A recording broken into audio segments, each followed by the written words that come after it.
right, welcome back. Day 3. Been thinking a lot about how I don't want to just do the same like 2 workouts all the time. That sucks. But I also don't want to like do some of the weird stuff that gets done in CrossFit.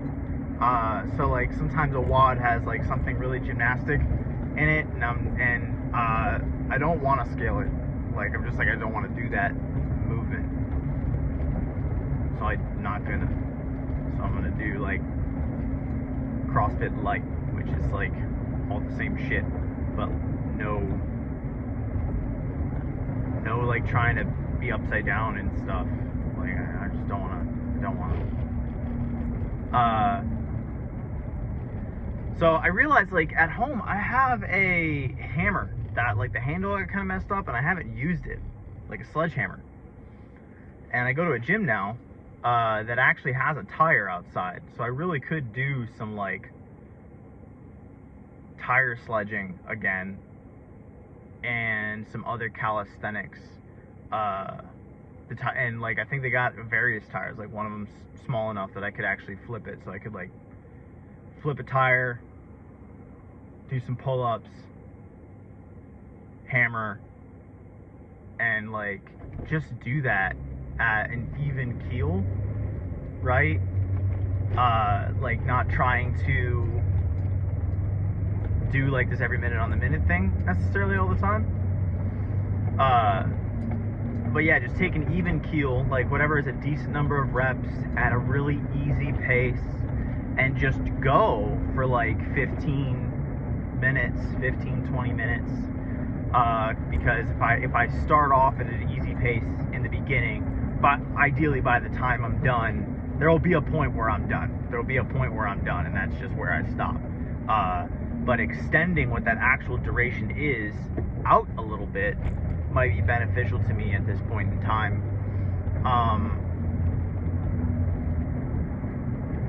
Or even just like do the row machine and then do the tire sledging. I just feel I always want to make sure that I'm getting some sort of a press or like anterior like push kind of movement in at least in half of the workouts. And I feel like the sledging is more of like it's almost like a pull, right? It's very like core dominant, like it's a lot of core work obviously, like, but it's like dominance is the front, right? Kind of there's a crunch like movement, not too exaggerated, but like the contraction is there that would be like doing a crunch, even if it's like sort of isometric.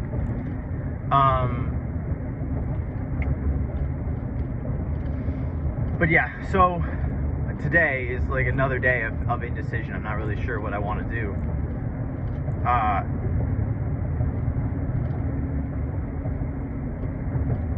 I do want it to be a press. So today will probably be my last semi-boring workout. I'm going to spend some time aside and think of like what are some novel ways to work out that are fun, that help me mentally be able to get through each session, right? Like, why did I quit at 10 rounds day before yesterday?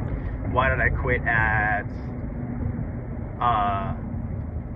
8 rounds on the first session? Was it because like, oh, this is good enough for today, and I was plenty sore, so maybe it was good enough for that day. But there will be a point where like I don't want it to be that I get accustomed to only doing 10, 8, 12 rounds or like 12 minutes, whatever that ends up being, because that's eventually, especially after this first 2 weeks of like acclimatizing back to a routine, it's not gonna be enough. So I don't want to be stuck in mentally that 12 minutes is plenty, that 15 minutes is plenty, or even that 20 minutes is plenty. And that's honestly, that's some of why the warm up on the rower can be really great, because if I say, oh, I'm going to do 10% more on all XYZ thing that are all part of one workout. I actually ended up doing sometimes substantially more work for like less mental effort, right? So like, 10-20% longer on the rower, 10-20% longer with this WOD portion, 10-20% more reps in the like resistance training, like more classical resistance training portion, right? Those are sort of like the three segments that I have to these workouts.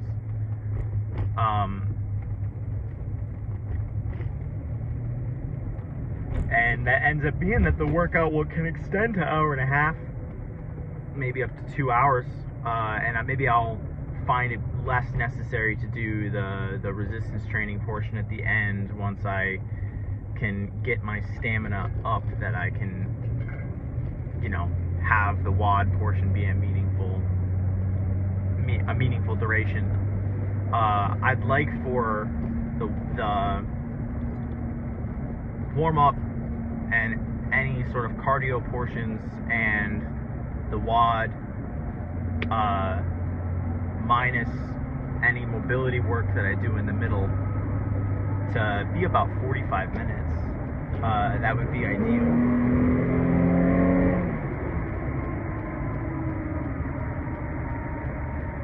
People driving like crazy.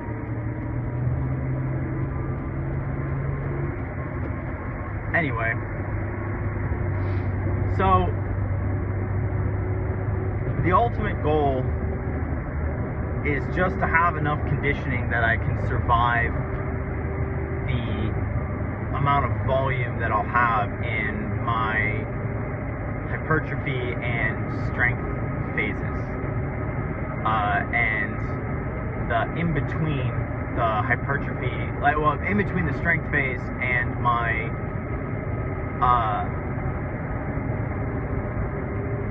training specificity phase, that'll be like the last 6 weeks before October 1st. It'll slowly bleed, it won't be a hard cutoff like it might be in some of my other phases where it'd be like, all right, tomorrow's first strength day or something like that, right? That'll be 6 weeks from now.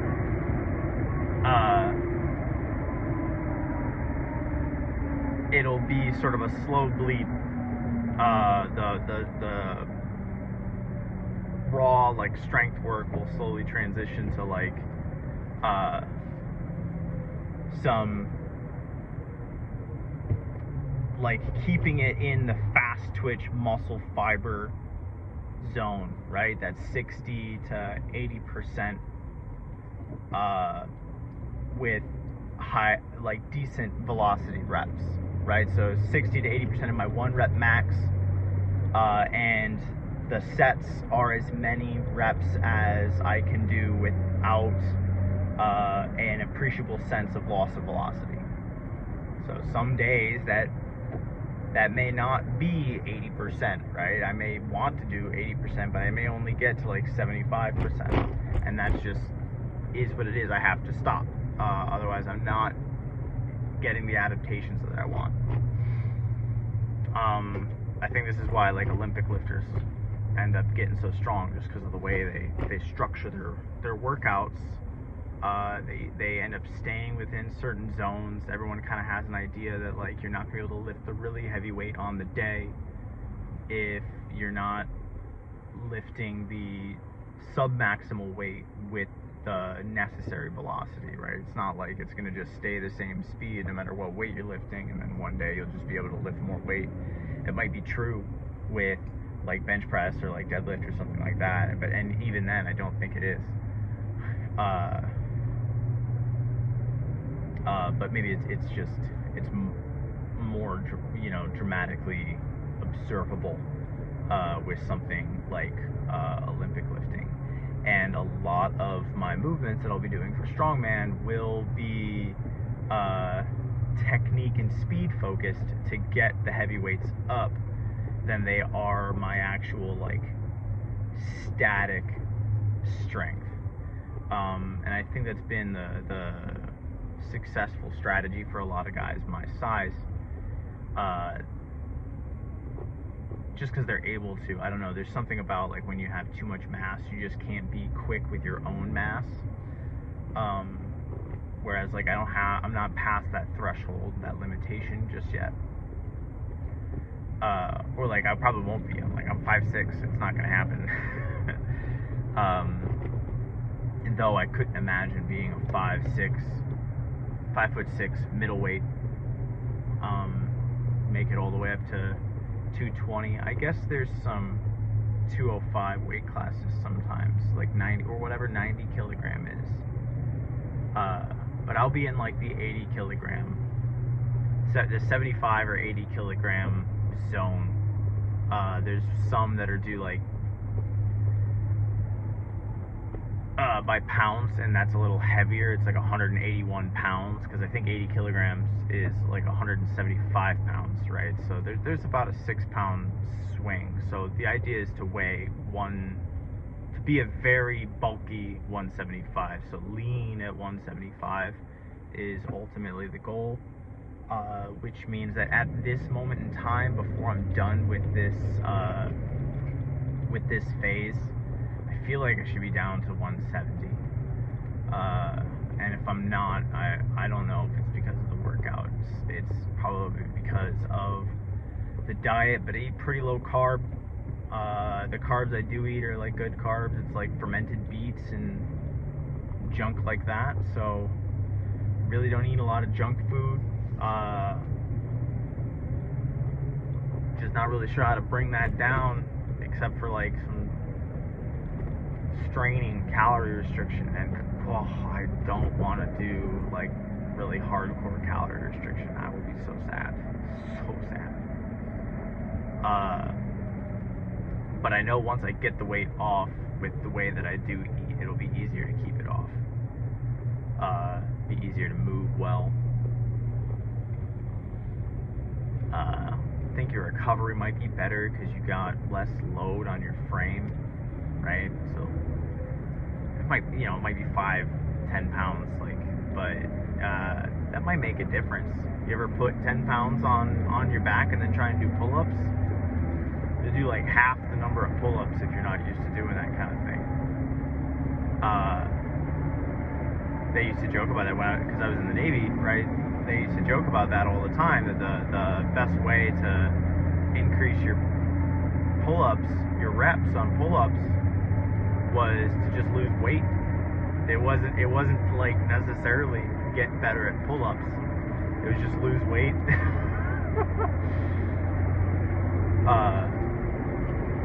But yeah, so today will probably end up being a repeat of that first day. So I'm likely not gonna take, I don't know, maybe I'll do a real time. That's the portion that I should be doing, the real time, instead of the sped up time lapse. I wish there was a way to change the time lapse when I do the actual workout video. I want to like half speed of the time lapse. I'm not sure how to do that. I wonder if I just take a regular video and then like change the speed. Can I do that? Can I change the speed in the regular video? I'll have to look at my settings. Because that just might be the way to do it.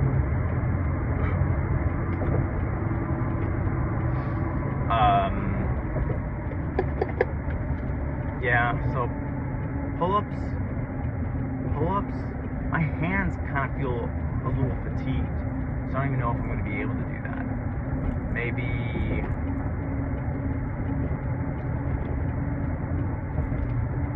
I want a pull alongside my press.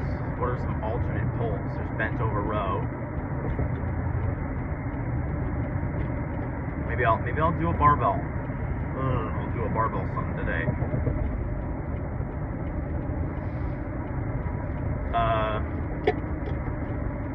Shit, maybe I should just go hop on the log. You know, I haven't done a lot of log, so I'll just do some light log. I think that log, though, is heavy. Like, the log itself unloaded is still heavy. So it's like a full-size Titan log.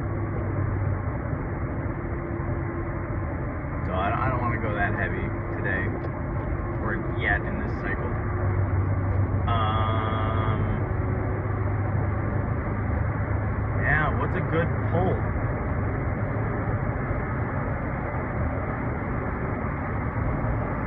I guess the Olympic lifts aren't my focus anymore as much, right? So I'm not peaking. I'm used to like avoiding the Olympic lifts because I'm not peaking the Olympic lifts.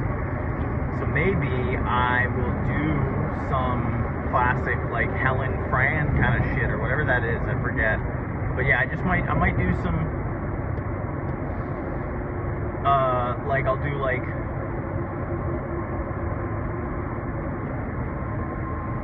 five snatches,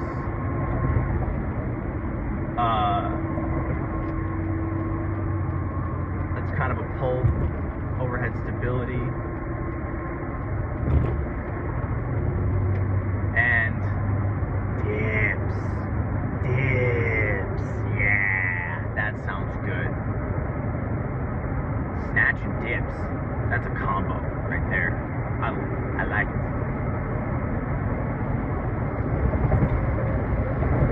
Picasso, I like it. I got that guy stuck in my head. It's so funny. Alright, well, so that's it. Like, subscribe, comment, insert fourth thing here.